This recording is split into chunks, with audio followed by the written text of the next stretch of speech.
ሰላም ክቡራን አድማጮቼ፣ የትግራይ ፖለቲካ ወደየት እየሄደ ነው? ህወሓትስ ምን መድረሻ ይኖረዋል? የሚለው አንደኛው ጉዳይ ነው። ሌላው ፑንትላንድ 23 ኢትዮጵያውያንን ለአይኤስ ሲዋጉ ይዣለሁ ብላለች። ወደ ሶሪያም አዲስ ነገር ተሰምቷል። እነዚህ ነገሮች ወደ እናንተ አደርሳለሁ። እናንተም ሰብስክራይብ፣ ላይክ፣ ሼር፣ ኮሜንት እያደረጋችሁ ቤተሰብ እንድትሆኑ የአክብሮት ግብዣ ነው። ላለፉት 50 ዓመታት በኢትዮጵያ የፖለቲካ ምህዳር ውስጥ ዋነኛ ተሳታፊ የነበረው ህወሓት ግንቦት 5 2017 ዓ.ም ጀምሮ ከፓርቲነት መሰረዙን ምርጫ ቦርድ ካስታወቀ በኋላ ፓርቲው እየተፍረከረከ ይገኛል። የትግራይ የፖለቲካ ምህዳር ከዓመታት ግጭትና የህወሓት የበላይነት በኋላ ትልቅ ለውጥ እያሳየ ነው። በክልሉ አዳዲስ የፖለቲካ ፓርቲዎችና የሲቪክ ተዋናኞች እየተፈጠሩ የረዥም ጊዜ ጉልበተኛ የነበረውን ህወሓትን ለማንበርከክ የተለያዩ ህዝባዊ ውይይቶችንና መስተጋብሮችን እየቀረጹ ነው። ከዚህ ጎን ለጎን በህወሓት በፌዴራል መንግስትና በተቀናቃኝ የትግራይ የፖለቲካ ሊቃን መካከል ከባድ የሆነ ውዝግብም ተፈጥሯል። የእነዚህ ትግሎች ውጤት የትግራይን የወደፊት ሚና በኢትዮጵያ ፌዴራላዊ ስርዓት ውስጥም ይቀርጻል። አሁን በምርጫ ቦርድ ተመዝግበው በክልሉ የሚንቀሳቀሱ ከ15 በላይ ፓርቲዎች ግን በህወሓት ተይዞ የነበረውን ፖለቲካዊና ማህበራዊ መዋቅር ለመደርመስ ጥረት እያደረጉ ነው። እነዚህ በምርጫ ቦርድ ተመዝግበው የሚንቀሳቀሱ ፓርቲዎች ብቻ ሳይሆኑ ገና ምዝገባ ያላካሄዱ ደግሞ 4 ያህል መኖራቸውን የቢቢሲ አማሪክ ዘገባ ያሳያል። በክልሉ የሚንቀሳቀሱ ፓርቲዎች ቁጥር እየበዛ የመጣበት ምክንያት በዋናነት የትግራይ ህዝብ ራሱን በራሱ እንዲያስተዳድር ከመፍቀድ የመነጨ ነው ይላሉ። አሁን ባለው ተጨባጭ ሁኔታ የትግራይ ህዝብ ቀጣይ እጣ ፈንታውን ለመወሰን በራስ ኃይል መጨቆንና ወደ ኋላ እንዲቀር መደረግ የተለያዩ የፖለቲካ አስተሳሰቦችና ደረጃጀቶች እንዲፈጠሩ ማድረጋቸውን ተንታኞች ይናገራሉ። የትግራይን ፖለቲካ በቅርበት የሚከታተሉት የህግ ባለሙያው አቶ ተክሌ ገብረ መስቀል በበኩላቸው ህወሓት ከ2 ዓመቱ ጦርነት በፊትም በክልሉ ያለው ተቀባይነት እያጣ እንደነበር በመጥቀስ ይህ ደግሞ ከጦርነቱ በኋላ በስፋት ተስተውሏል ሲሉ ይሞግታሉ።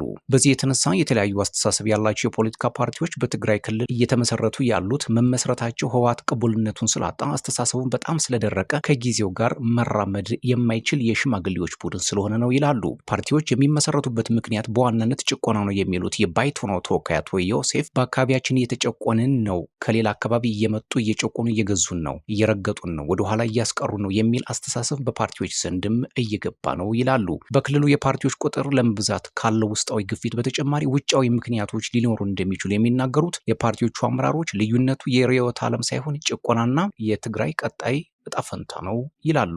በትግራይ ተመዝግበው የሚንቀሳቀሱ የፖለቲካ ፓርቲዎች በየትኛውም ስም ቢመዘገቡ አስተሳሰባቸው ግን ከኢትዮጵያ ጋር መቀጠል፣ ነፃ ሀገር መሆን ወይንም በኮንፌዴሬሽን መኖር የሚሉ መሆናቸውን ይናገራሉ አቶ ዮሴፍ። አቶ ተክሊት ቁጥራቸው ትንሽ ቢሆንም ከኤርትራ ጋር አንድ መሆን አለብን ብለው የሚያስቡ ደግሞም አሉ ብለዋል። አሁን በክልሉ ተመዝግበው የሚንቀሳቀሱ ከ15 የማያንሱ ፓርቲዎች በየትኛውም ስም ቢደራጁም እናሳካዋለን የሚሉት ግን የስርዓት ለውጥ ማምጣት ላይ ዋነኛ ትኩረታቸው ነው ሲሉ ይናገራሉ። አቶ ተክሊት እነዚህ አስተሳሰቦች በህወሓት የበላይነት ተጨፍልቀው ተይዘው የነበሩ መሆናቸውን አሁን ያ ኃይል ሲዳከም እነዚህ ሀሳቦች ብቅ ማለታቸውን ይናገራሉ። የስምረት ፓርቲ ምክትል ፕሬዚዳንት የፖለቲካ ፓርቲዎችና አስተሳሰብ መብዛት ለትግራይ ጥሩ ነው ሲሉ ያስረዳሉ። በቅድሚያም የተለያዩ አስተሳሰቦችን ማንሸራሸር የሚችል ከባቢ እየተፈጠረ ነው ያሉት ምክትል ፕሬዚዳንቱ ይህ ህዝብ አማራጮችን መስማትና መወሰን እድል እንዲኖረው ያደርገዋል።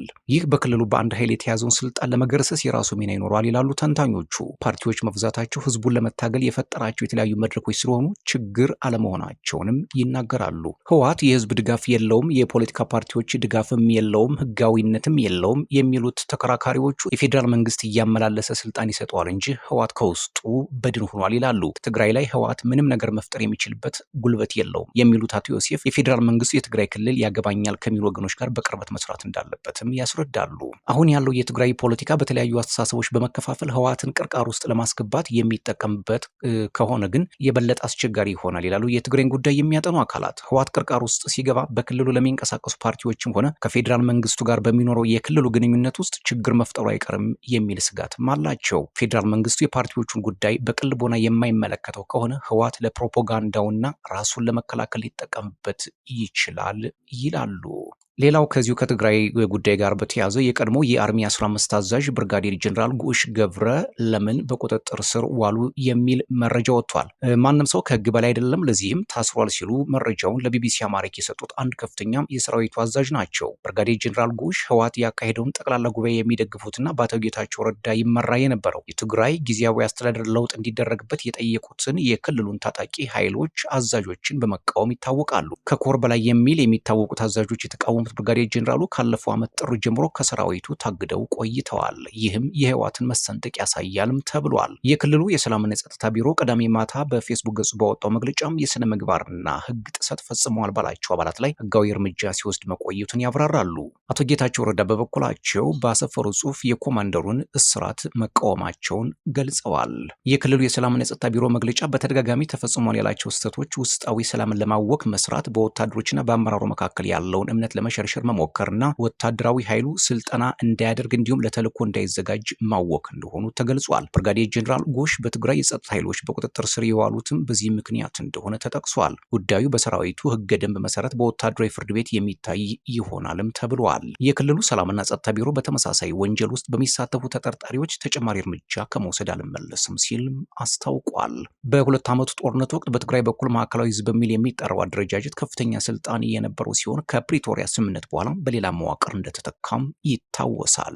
ወታደራዊ ካውንስል የተባለው ይህ ከፍተኛ አደረጃጀት በጀኔራል ታደሰ ወረደ የሚመራ ሲሆን 26 ወታደራዊ አዛዦችን ያቀፈ ነው። አሁን የትግራይ ኃይሎች የተደራጁት በሶስት ግንባሮች ማለትም በምዕራብ በደቡብና በምስራቅ ሲሆን 17 አርሚዎች አሉ። እያንዳንዳቸው 3 ኮሮችም አላቸው። ከታጣቂዎቹ በተገኘ መረጃ መሰረት እያንዳንዳቸው በአርሚና ኮሮች በሚጠሩ እዞች ውስጥ እያንዳንዳቸው 3 አዛዦች፣ ኮማንደር፣ ምክትል ኮማንደር እና ኮሚሳር ወይንም የሎጂስቲክ ኃላፊ አላቸው። ኮሚሳሮቹ ወይም ደግሞ ምክትል አዛዦቹ በፖለቲካው እንቅስቃሴ ውስጥ ቀጥተኛ ተሳትፎ አላቸው። በእያንዳንዱ አዛዥ ስር የተዋቀረው ኮሚሳር ከህወሓት ጋር ቀጥተኛ ግንኙነት ያለው ሲሆን የፖለቲካ ግንባታና ስርጸት ወይም ደግሞ ኢንዶክትሪኔሽን ለማካሄድ የተፈጠረ መዋቅር እንደሆነ ይነገራል። ብዙ ታጣቂዎች በአሰራሩ ደስተኛ እንዳልነበሩ ቢገልጹም በወቅቱ ግን የውጭ ጠላቶችን መዋጋትን ቅድሚያ በመስጠት ቅድሚያ የሰጡት ጉዳይ እንዳልነበር ይነገራል። በትግራይ ኃይሎችና በፌዴራል መንግስቱ መካከል የተኩስ አቁም ስምምነት ላይ ከተደረሰ በኋላ በትግራይ ከ275,000 በላይ ተዋጊዎች እንደነበሩ መገለጹ ይታወሳል። በብዛት ነባር የህወሓት ታጋዮች አመራር ሲሆን ወጣቶቹ ተዋጊዎች ከስራቸው ይገኛሉ። ሌላው መረጃ ከፑንትላንድ የተገኘው ነው። 23 ለአይኤስ ሲዋጉ የነበሩ ኢትዮጵያውያን በቁጥጥር ስር አድርጌያለሁ ብላለች። የሶማሊያ ግዛት የሆነችው ከፊል ራስ ገዟ ፑንትላንድ በቁጥጥር ስር ካዋለቻቸው 53 የእስላማዊው ታጣቂ ኢስላሚክ ስቴት ወይም ደግሞ አይኤስ ተዋጊዎች መካከል ግማሽ ገድማው ኢትዮጵያዊ መሆናቸው አነጋጋሪ ሆኗል። የፑንትላንድ የጸረ ሽብር ዘመቻ በማህበራዊ ገጹ ኢትዮጵያውያን እንደሆኑ የገለጻቸውን 26 የአይኤስ ተዋጊዎችን ፎቶና ስም ዝርዝር ይፋ አድርጓል። የአይኤስ ተዋጊዎች እንደሆኑ የተገለጹት ግለሰቦች የተያዙ አልሚስካት በተባለው ተራራማ አካባቢ ከተደረገው ውጊያ በኋላ መሆኑን የፑንትላንድ የጸጥታ ኃይሎች ተናግረዋል። የፑንትላንድ ኃይሎችና አይኤስ ለ1 ዓመት ገደማ በአልሚካስት ውጊያ ሲያደርጉ የቆዩ ሲሆን አይኤስ በዚህ አካባቢ ግዙፍ ምሽጎች እንደነበሩት ይታወሳል። የፑንትላንድ ኃይሎች በግዛቷ በሚንቀሳቀሰው አይኤስ ላይ የከፈቱት ሰፊ ወታደራዊ እንቅስቃሴ አካል የሆነውን ይህንን ዘመቻ ያከናወኑት በተባበሩት አረብ ኤምሬቶችና አሜሪካ እገዛ እንደሆነም ከመናገር አልሸሸጉም። የጸረ ሽብር ዘመቻው ጀግኖች የፑንትላንድ ኃይሎቻችን በተባበሩት አረብ ኤምሬቶችና አሜሪካ እገዛ አልሚስካት ውስጥ አይኤስን አሸንፈነዋል፣ ዘመቻው የመጨረሻ ደረጃ ላይ ደርሷል ሲሉ ገልጸዋል በኤክስ ገጻቸው ላይ። ከዚህ ልጥፍ ጋር የአይኤስ ተዋጊዎች የተባሉ 53 ሰዎች ፎቶ፣ ስማቸውና ዜግነታቸው ተጠቅሶም ተለጥፏል። የፑንትላንድ የጸረ ሽብር ዘመቻ መረጃ እንደሚያሳየው ግማሽ ገደማው ወይንም 26 ያሉ ዜግነታቸው ኢትዮጵያዊ ነው። በሁለተኛ ደረጃ የተቀመጡት የመንና የሞሮኮ ዜጎች ናቸው። የሁለቱም ሀገራት ዜግነት ያላቸው 99 ሰዎች እንደሆኑም ተገልጿል። 5 ታንዛኒያውያን፣ 2 ቱርካውያን እንዲሁም 2 የሳውዲ አረቢያና ሶሪያ ዜግነት ያላቸው ሰዎች እንደተያዙ የፑንትላንድ መረጃ ያመላክታል። የውጭ ሀገር ተዋጊዎች በቁጥጥር ስር መዋላቸውን በተመለከተ የፑንትላንድ የማስታወቂያ ሚኒስተር ከየትም ይምጡ ከየት ከሩቅ የሚሆን ከቅርብ ሁሉም አንድ አይነት ርዕዮተ ዓለም አላቸው ሲሉ መልስ ሰጥተዋል። የማስታወቂያ ሚኒስተሩ እንደሚናገሩት የተያዙ ሰዎች ማንነትና ዜግነት ይፋ የተደረገው በ3 ምክንያቶች ነው። በቀዳሚነት የጠቀሱት የፑንትላንድና የሶማሊያ ሕዝብ የተገኘው የጦርነት ድል የተገደሉትን እና በህይወት የተያዙትን ጠላቶች እንዲያውቁ ለማድረግ ነው ብለዋል። ሁለተኛው ምክንያት የተያዙ ሰዎች ከመጡባቸው ሀገራት ጋር የሚገናኝ እንደሆነ ተናግረዋል። ግለሰቦቹ የመጡባቸው ሀገራት ዜጎቻቸው እዚህ ችግር እየፈጠሩና ጥፋት ለመፈጸም እያቀዱ መሆኑን እንዲረዱ ማድረግ ጠቃሚ ነው ብለዋል። በአፍሪካ ቀንድ የተከሰተውን ጂኦፖለቲካዊ ለውጥ ተከትሎ እዚህ አካባቢ ያለውን ነባራዊ ሁኔታ የተቀረው ዓለም እንዲያውቁ ለማድረግ የሚለው ደግሞ በሶስተኛነት ተቀምጧል።